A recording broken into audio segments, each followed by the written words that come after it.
Olá, como vai você? Seja bem-vindo a mais um Se Liga na Educação de Ciências.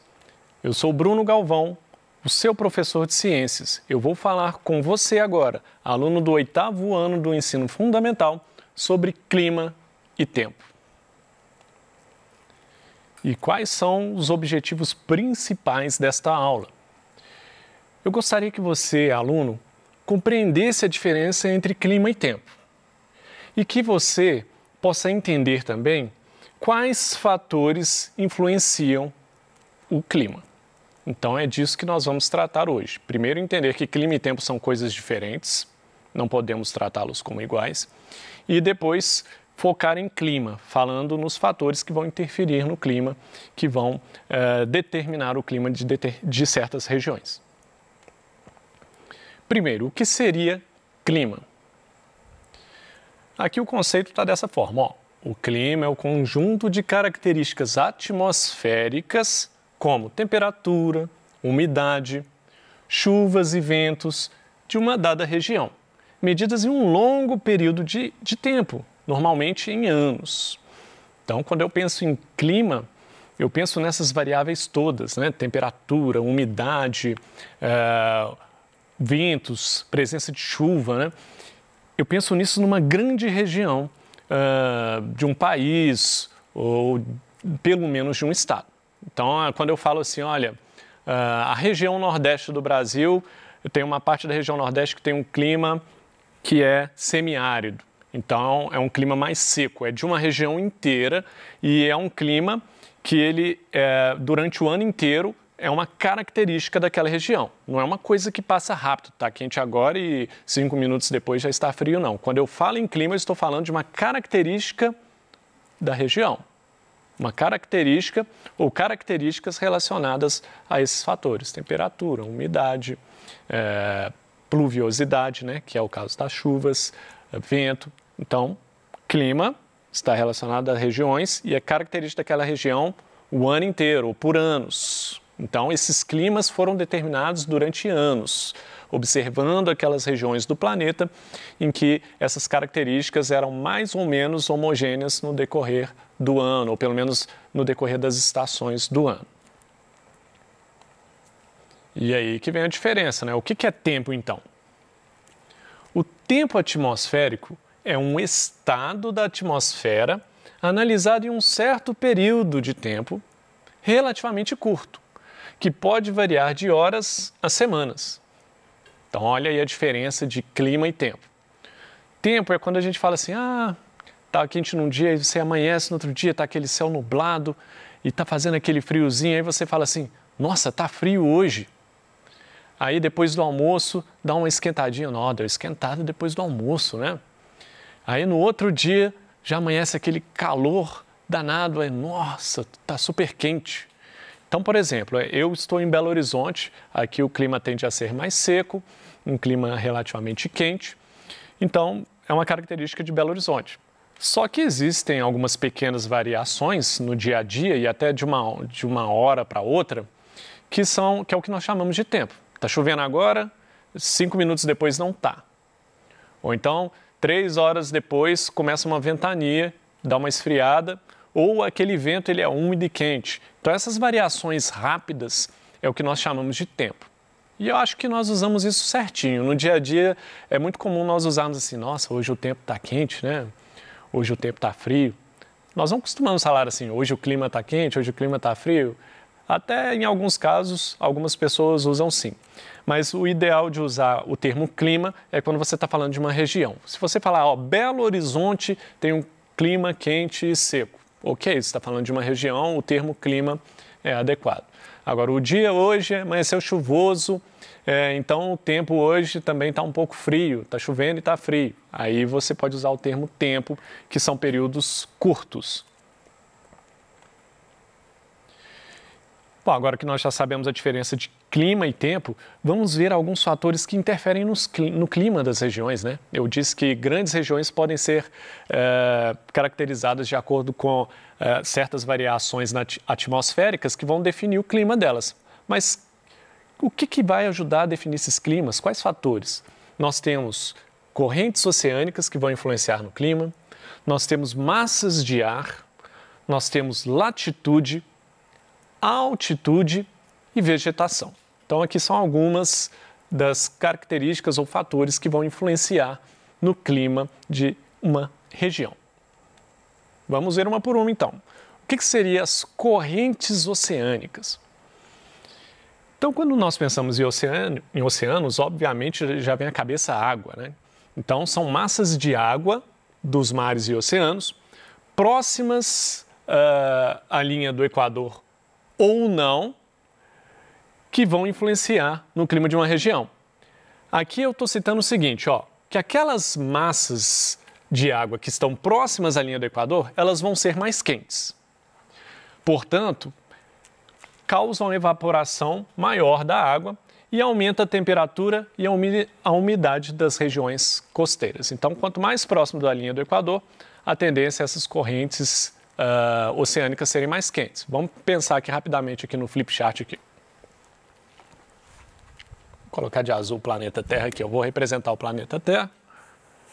Perdão pelo desenho. Até que a circunferência ficou boa, hein?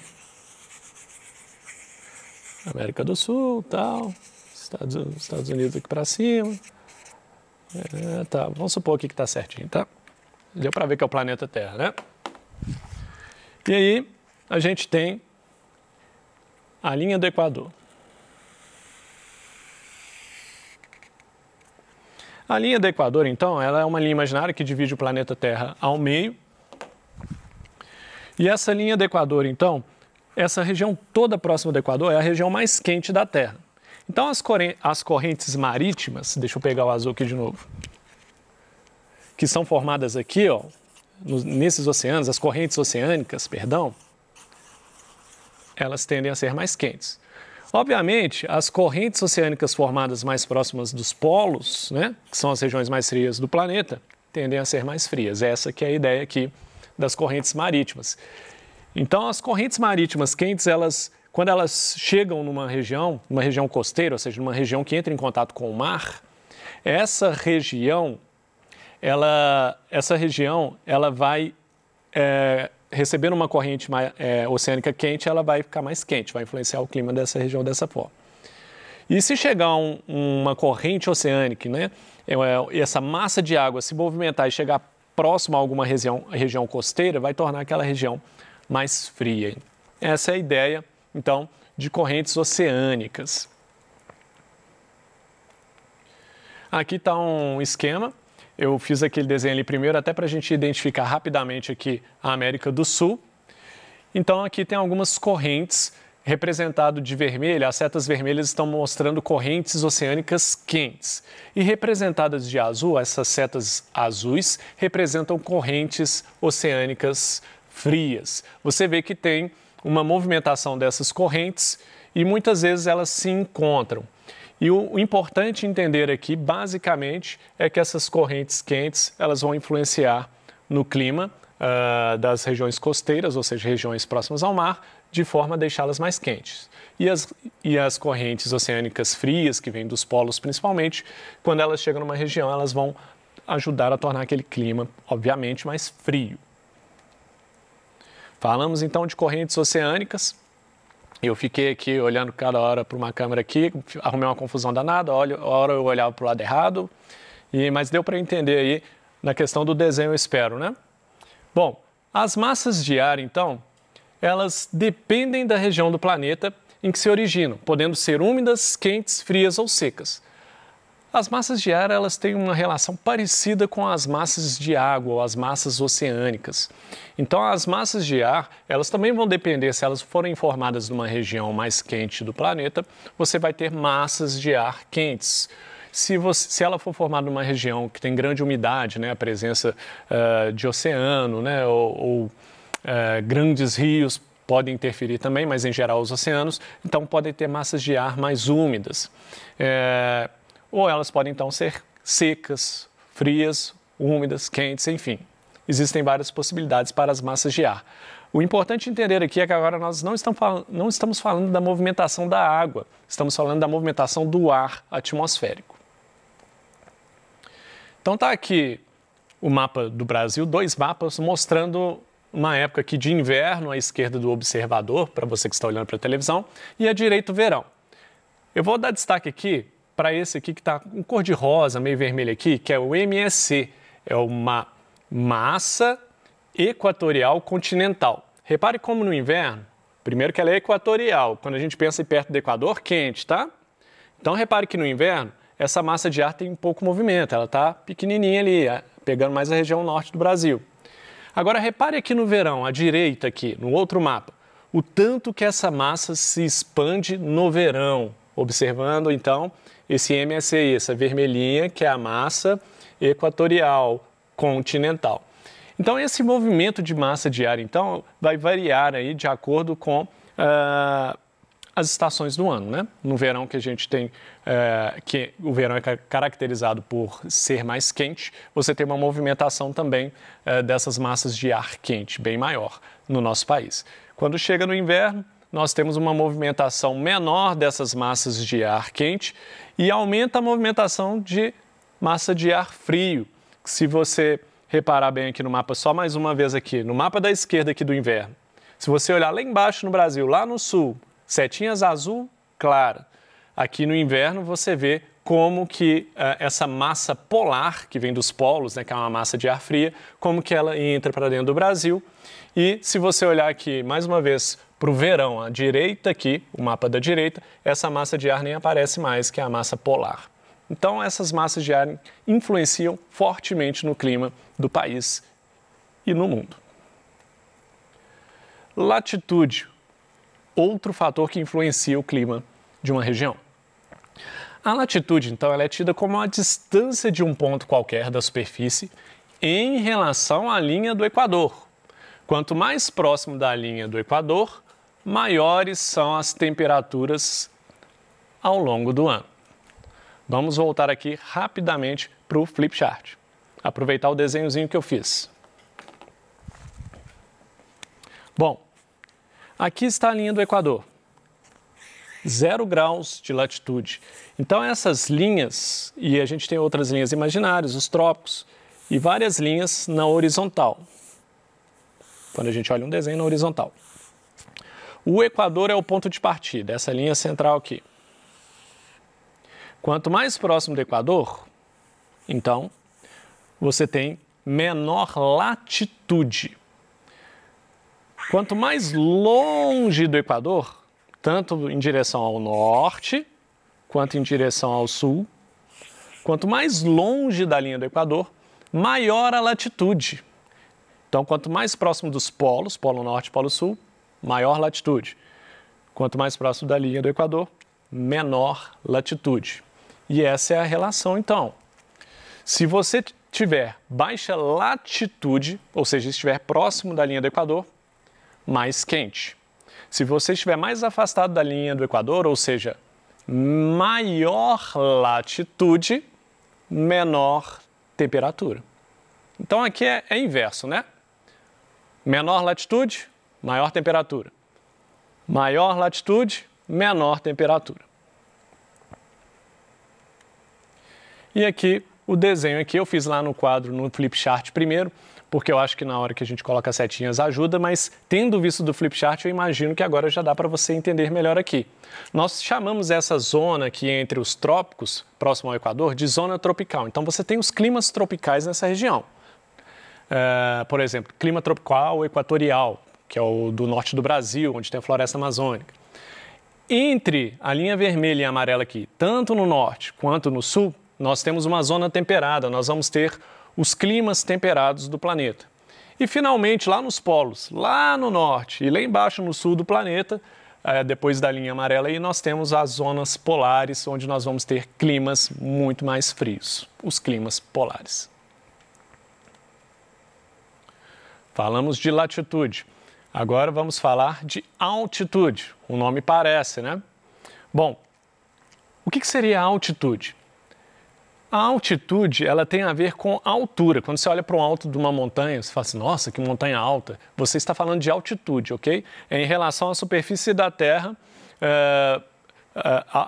o que nós chamamos mesmo de altura de uma montanha, de uma região, em relação mais especificamente ao nível do mar. Quando nós pensamos em nível do mar, nós estamos falando de altitude igual a zero, né? Você está lá na praia, no Rio de Janeiro, a água do mar ali ela vai marcar o ponto mais baixo da altitude. E os grandes picos do planeta, como Monte Everest, entre outros, você tem ali grandes altitudes. A altitude, então, ela vai interferir no clima, pois quanto mais alto, menor é a densidade do ar. Então, mais frio o ar se torna. Assim como na latitude, a altitude também ela é inversa à temperatura. Na altitude também, quanto mais alto, menor temperatura. Quanto mais baixo, maior temperatura. Vamos ver isso nessa figura aqui, por exemplo. Repare aqui, esse aqui é o Monte Everest. Repare que você tem muito gelo lá na ponta. Quanto mais alto aqui nessa grande montanha, nesse grande pico, você tem a formação de gelo. Por quê? Quanto mais alto aqui, quanto mais no topo, mais próxima do topo dessa grande montanha, desse pico, mais frio faz. E repare aqui que na base desse pico, na região mais baixa, você não tem a superfície congelada. Então isso aqui mostra essa característica com clareza, como que a altitude interfere com o clima de uma região. Falamos então de várias interferências no clima, né? Massas de ar, correntes oceânicas, latitude e altitude. E finalmente vamos falar como que a vegetação interfere com o clima de uma região. A vegetação ela vai contribuir para a umidade do clima por meio de uma coisa que nós chamamos de evapotranspiração. O que é isso? É a perda de água da planta por transpiração. E também por ajudar a absorver o calor oriundo da radiação solar, suavizando o aquecimento. Bom, nós seres humanos, nós transpiramos. Inclusive nós temos o suor, né? Tá aquele calor danado, você transpira, você perde água para o ambiente. O suor é uma forma de perder água para o ambiente para controlar a temperatura do seu corpo. O interesse da planta não é controlar a temperatura do corpo, porque ela não é capaz de fazer isso. Mas a planta também perde água para o ambiente num processo também chamado de transpiração. Então, as folhas das árvores, elas tendem a perder água para o ambiente. Árvores adaptadas a desertos, como os cactos, por exemplo, não têm folhas. As folhas viram espinhos. Por quê? Ter folhas não é bom no deserto. Você já tem pouca água e vai ficar perdendo água para o ambiente. Não é nada legal. E essa água que é liberada no ambiente, na transpiração, se você tiver uma vegetação muito densa, como é o caso da floresta amazônica, libera muita água no ambiente, tornando o quê? Aquele clima mais úmido. Quando a gente fala assim, olha, tem climas mais secos, climas mais úmidos, pode ser interferência ou da proximidade a regiões que têm muita água, como mares, mas pode estar relacionado também com a presença de vegetação, vai ajudar bastante a definir se o clima é seco ou úmido, e isso vai interferir até se vai haver um controle maior ou menor do aumento de temperatura naquela região. Está aqui uma fotografia aqui da floresta amazônica, como sempre exuberante. Imagina esse tanto de árvore, sei lá quantos 1000 quilômetros quadrados, que eu não sei o número exato, desculpe por isso, mas é muita árvore transpirando. Imagina a quantidade de água que é liberada no ambiente numa região como esta. Bom, quais foram os pontos principais desta aula? Nós falamos então a diferença de clima e tempo e falamos de vários fatores que influenciam no clima, né? Nós falamos de correntes oceânicas, nós falamos de massas de ar, nós falamos de latitude, nós falamos de altitude, nós falamos de como a vegetação também influencia no clima. Basicamente é isso que eu queria falar com você hoje. Caso você tenha interesse em pesquisar um pouco mais, estão aqui algumas referências bibliográficas. No mais, eu desejo a você bons estudos.